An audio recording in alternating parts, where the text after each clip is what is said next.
Việc phu nên xem phu phải làm sự lịch ta bắt phu còn có nên xem phu xe thì xe phụ dân chỉ cho nạn tình buôn con nên sẽ làm và chỉ giúp hệ ở ngay đi phong á nên xem đồng lời dọc dọc thi là con muối ẩm phí công việc bạn là kêu là vẫn trong phu cổ mà một cơ chịu bắt bằng hàng ការទទួលទានគ្រឿងស្រវឹងឬការរងឥទ្ធិពលពីគ្រឿងស្រវឹងតាំងពីវ័យក្មេងគឺមានផលប៉ះពាល់ធ្ងន់ធ្ងរខ្លាំងណាស់ទៅលើការលូតលាស់ទាំងរាងកាយស្មារតីនិងអនាគតរបស់កុមារថ្ងៃនេះដែរនាងខ្ញុំនឹងលើកយក4ចំណុចអំពីគុណវិបត្តិនៃគ្រឿងស្រវឹងចំពោះកុមារទី1ផលប៉ះពាល់ទៅលើការលូតលាស់ខួរក្បាលនិងប្រព័ន្ធប្រសាទ ខួរក្បាលរបស់កុមារកំពុងស្ថិតក្នុងដំណាក់កាលអភិវឌ្ឍនិងបង្កើតកោសិកាថ្មីៗសារធាតុអាល់កុលនៅក្នុងគ្រឿងស្រវឹងគឺជាថ្នាំពុលយ៉ាងសាហាវដែលបំផ្លាញកោសិកាខួរក្បាលក្មេងវាធ្វើឲ្យកុមារបាត់បង់ការចងចាំមិនអាចផ្ដោតអារម្មណ៍បានល្អស្មារតីរវើរវាយ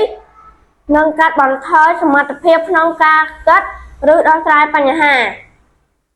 ឧទាហរណ៍កុមារដែលលួចផឹកស្រាឬត្រូវបានមនុស្សចាស់ឲ្យក្រេបសាកល្បងជារឿយៗតែងតែមានអាកប្បកិរិយាភ្លេចភ្លាំងច្រើនមិនអាចចាំមេរៀននិងមានការធ្លាក់ចុះនៅលទ្ធផលសិក្សាយ៉ាងខ្លាំងបើប្រៀបធៀបនឹងមិត្តរួមថ្នាក់ 2 ផលប៉ះពាល់លើសុខភាពរាងកាយនិងការលូតលាស់គ្រឿងស្រវឹងរំខានដល់ការស្រូបយកសារធាតុចិញ្ចឹមនិងបំផ្លាញត្រីរាងខាងក្នុងដែលនៅខ្ចីញញរបស់កុមារវាអាចបណ្ដាលឲ្យកុមារមានបញ្ហាថ្លើមរលាកថ្លើមក្តៅថ្លើមមហារីកក្រពះពោះវៀននិងធ្វើឲ្យប្រព័ន្ធការពារចុះខ្សោយឧទាហរណ៍កុមារខ្លះអាចជួបប្រទះបញ្ហាដែលបណ្ដាលឲ្យគួរចង្អោរដកដង្ហើមញាប់ឬថប់ដង្ហើមនិងអាចឈានដល់ការសន្លប់បាត់បង់ស្មារតី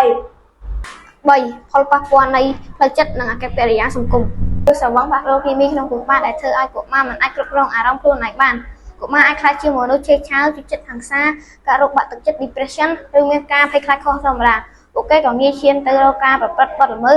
ឬប្រើប្រាស់គ្រឿងញៀនផ្សេងទៀតនៅពេលចម្លើងនៅក្នុងសហគមន៍ក្មេងៗដែលសេពគ្រឿងស្រវឹងតាំងពីតូចជារឿយៗតែងតែបង្កចំនួននិងនិយាយពាក្យអសុរោះដើរជាមួយក្មេងទំនើងនិងហ៊ានប្រថុយប្រថាន ជិះម៉ូតូដប់នៅក្នុងល្បឿនលឿនតែងខ្លួនស្រវឹងអាចបង្ក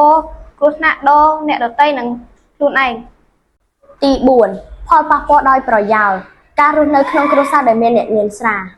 មិនត្រឹមតែការផឹកផ្ទាល់ខ្លួនទេសូម្បីតែកុមារដែលរស់នៅក្នុងបរិយាកាសគ្រួសារដែលមានឪពុកម្ដាយឬអាណាព្យាបាលញៀនស្រាក៏រងគ្រោះធ្ងន់ធ្ងរដែរពួកគេត្រូវរងសម្ពាធផ្លូវចិត្តពីអំពើហិង្សាក្នុងគ្រួសារ ការអត់ឃ្លានការខ្វះការមើលថែទាំនិងទំនុកបម្រុងក្នុងការសិក្សាឧទាហរណ៍ឪពុកស្រវឹងស្រាជារៀងរាល់ថ្ងៃតែងតែវាយដំម្ដាយនិងជេរប្រមាថកូនស្ថានភាពបែបនេះធ្វើឲ្យកុមារមានរបួសផ្លូវចិត្តមិនហ៊ានរាប់អានមិត្តភក្តិព្រោះខ្មាស់គេនិងអាចបោះបង់ការសិក្សាដើម្បីដើរធ្វើការរកលុយទាំងវ័យក្មេង គ្រឿងស្រវឹងមិនមែនជាល្បែងកម្សាន្តសូរបស់សម្រាប់ការបងសម្រាប់កុមារនោះទេការពារ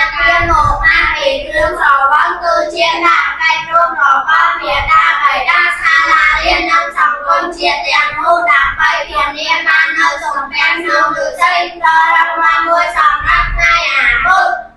ចុងក្រោយមានខ្ញុំឈ្មោះសេរីសៀនខ្ញុំបាទក៏របស់ខ្ញុំឈ្មោះផារុសុលីតា